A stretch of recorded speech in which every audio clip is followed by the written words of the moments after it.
In the heart of a bustling city lived a man named Kevin. Kevin was the epitome of success, at least by society's standards. He had a high-paying job, a luxurious apartment, and a calendar filled with important meetings and social events. Yet, despite all his accomplishments, Kevin felt a lingering emptiness inside, a void he couldn't quite explain. Every morning, Kevin's alarm would jolt him awake before sunrise. He would rush through his routine, grabbing a quick coffee on the go, and dive straight into work. His days were a blur of meetings, phone calls, and deadlines. Even during meals, his phone was never far from his hand, buzzing with constant notifications. Life was a race, and Kevin was always trying to stay ahead. One day, while reviewing some old photographs, Kevin stumbled upon a picture of his childhood home in the countryside. The memories came flooding back, the scent of fresh grass, the sound of birds chirping, and the warmth of his family's laughter. Overcome with nostalgia, Kevin made a spontaneous decision to visit his hometown, place he hadn't seen in over a decade. Arriving in the village was like stepping back in time. The air was crisp, the pace slow, and the people friendly. Everything was a stark contrast to the fast-paced city life Kevin had grown accustomed to. As he walked through the familiar streets, Kevin felt a sense of peace he hadn't felt in years. He decided to visit his childhood friend, Sam, who had never left the village. Sam greeted him with the same warm smile Kevin remembered from their youth. They embraced, and Kevin immediately felt at home. Sam, a man of simple means, lived in a modest house surrounded by a small garden. The house was nothing like Kevin's modern apartment, but it had a charm that was undeniable. "Stay for dinner," Sam offered, and Kevin gladly accepted. As they sat on the porch, watching the sun set over the fields, Sam began to prepare the meal. Kevin watched as Sam picked fresh vegetables from his garden and baked bread in a wood-fired oven. There were no fancy ingredients or elaborate recipes, but the food was made with care and love. They ate under the open sky, with the stars beginning to twinkle above them. The meal was simple, just roasted vegetables, fresh bread,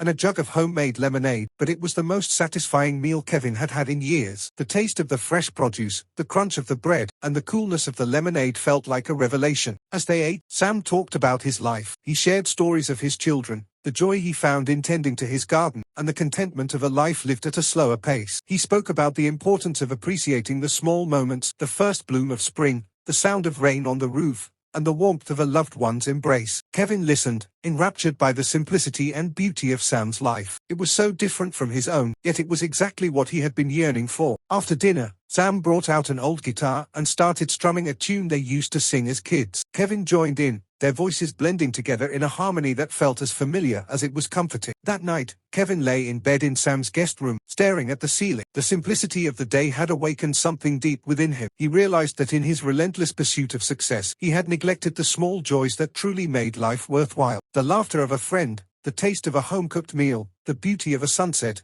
these were the things that filled life with meaning. When Kevin returned to the city, he was determined to make a change. He began by slowing down. Instead of rushing through his morning coffee, he would sit by the window, savoring each sip as he watched the sun rise. He made it a point to leave his phone behind when he went for walks, allowing himself to be fully present in the moment. He started spending more time with his family, sharing meals without distractions and engaging in deep conversations. Kevin also reconnected with old friends, inviting them over for simple dinners and long chats. He took up gardening, finding joy in the act of nurturing life, and even started playing the guitar again. His life was still busy, but it was no longer just about achieving more. It was about appreciating what he already had. In the years that followed, Kevin found a balance he never thought possible. His career continued to thrive, but it no longer defined him. He was happier, more content, and more connected to the world around him. Kevin had learned that the secret to a fulfilling life wasn't in the big achievements or the constant hustle, but in the ability to enjoy the simple things. And so, with a heart full of gratitude, Kevin lived a life rich in moments, not in possessions. He carried with him the lesson he learned from his old friend Sam,